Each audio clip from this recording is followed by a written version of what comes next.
शहद व सीमा से मोहब्बत करो, हिंदुस्तान के चप्पे चप्पे से मोहब्बत करो, वतन से मोहब्बत करना मेरे पैगंबर की सुन्नत है, मेरे आका की सुन्नत है।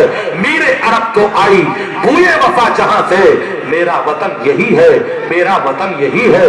कुछ बात है कि हस्ती मिटती नहीं हमारी, सालारे कारवां है मीरे हिजाब अपना बाकी है जिसके दम थे नामो निशा हमारा।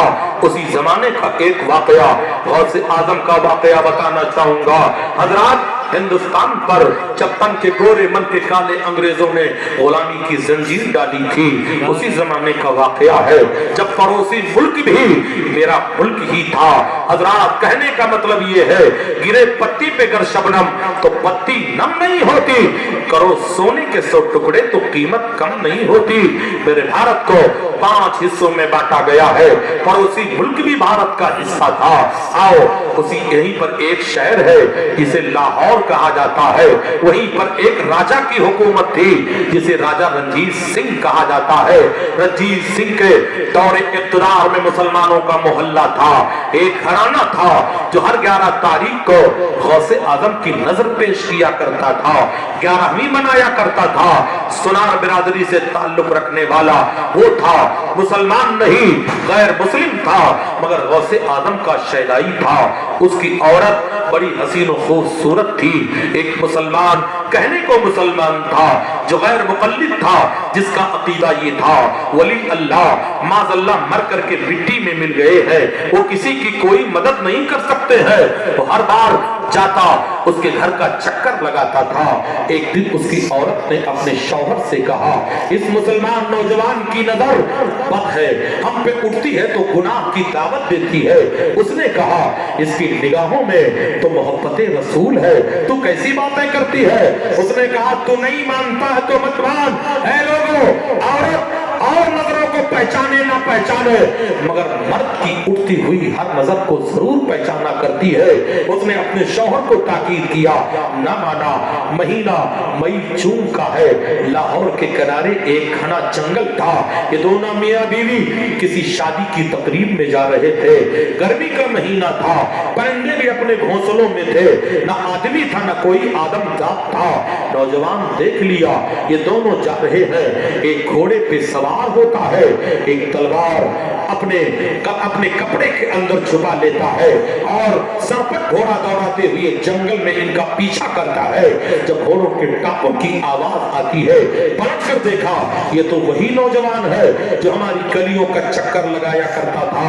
अपने शौहर के दामन को पकड़ कर कहा, देखो हमारा पीछा कर रहा है। शौहर का भी माथा ठनका। मेरी औरत सच कहती थी, लेकिन उसने कहा, घबराने की जरूरत नहीं, अगर अच्छी नीयत से आया है तो हम इसका इस्तकबाल करेंगे, वरना इसको भी हम मौत के घाट उतार देंगे। मगर वो आया, फरेब का जाल फेंका, कहा, तुम लोग पैदल क्यों चलते हो? आओ मेरे घोड़े पे सवार हो जाओ। उसके शौहर ने कहा, एक औरत 2 मर्दों के बीच में भला कैसे जा सकती है?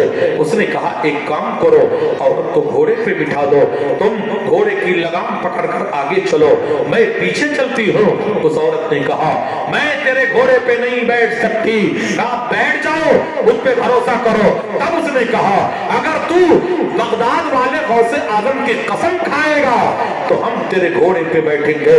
वो मुस्कुराया और गौसे आजम की कसम खा लिया। उसे क्या खबर थी कि गैर मुक़ल्लिद है, ये बदमज़हब है, ये बेदीन है, ये कलमा पढ़ करके सिर्फ नाम का मुसलमान है। उसने कसम खाया, घोड़े पे बैठ जाती है। उसका शौहर घोड़े को आगे लेकर के चला। जब घने जंगल में पहुंचे, जालिम ने अपने आस्तीन से तलवार निकाला और एक ही वार में उसके शौहर के तन को जुदा कर दिया। सर कट करके जमीन पे तड़प रहा था।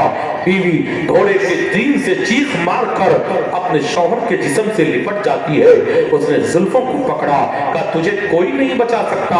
कहा, तूने तो गौसे आदम की कसम याद की थी। कहा, कौन गौसे आदम? वो तो मर करके मिट्टी में मिल गए, उनकी हड्डियां सड़ गई है, वो हमारी क्या मदद करेंगे? चल मेरे चंगुल से अब तुझे कोई नहीं बचा सकता। औरत बेयारो मददगार उसके चंगुल में फंसी हुई है, मगर उसने अपने माबूदों को बुलाया, अपने खुदाओं को बुलाया। जब कहीं से कोई जवाब न मिला तो उसने अपना चेहरा बगदाद मोहल्ला की तरफ किया और कहा,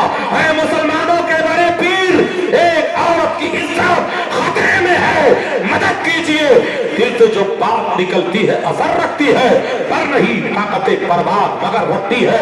इतना कहना ही था। जंगल में तूफान आया, उसी तूफान में एक नकाब पोश आया जिसके हाथ में नंगी तलवार थी। नकाब पोश आया, एक ही वार में नौजवान के सर को तन से जुदा कर दिया। हजरात वो तड़पने लगा, इसलिए इसके बाद नकाब पोश नीचे उतरा और उसके शौहर के कटे हुए सर को उसके धड़ के करीब लाया और एक चक्कर लगाकर कहा, कौन बिस्मिल्लाह। इतना कहना था कि मुर्दा जिंदा हो गया, मुर्दा जिंदा हो गया।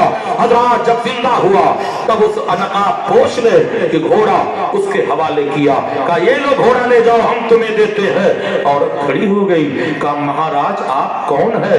दयालु मुझ पे दया करने वाले कौन है? कृपा करने वाले कौन है? कहा किसको तुमने पुकारा था? कहा हमने बगदाद वाले बड़े पीर को पुकारा था। तब नकाब की पट्टी जब उल्टा गया तो देखा गया निगाहों के सामने रोशन ज़मीर खड़े हैं, पीरों के पीर खड़े हैं। उस औरत का बयान है, नकाब पोश इतना हसीन लग रहा था जैसे काली बदलियों में चौदही का चांद लग रहा था।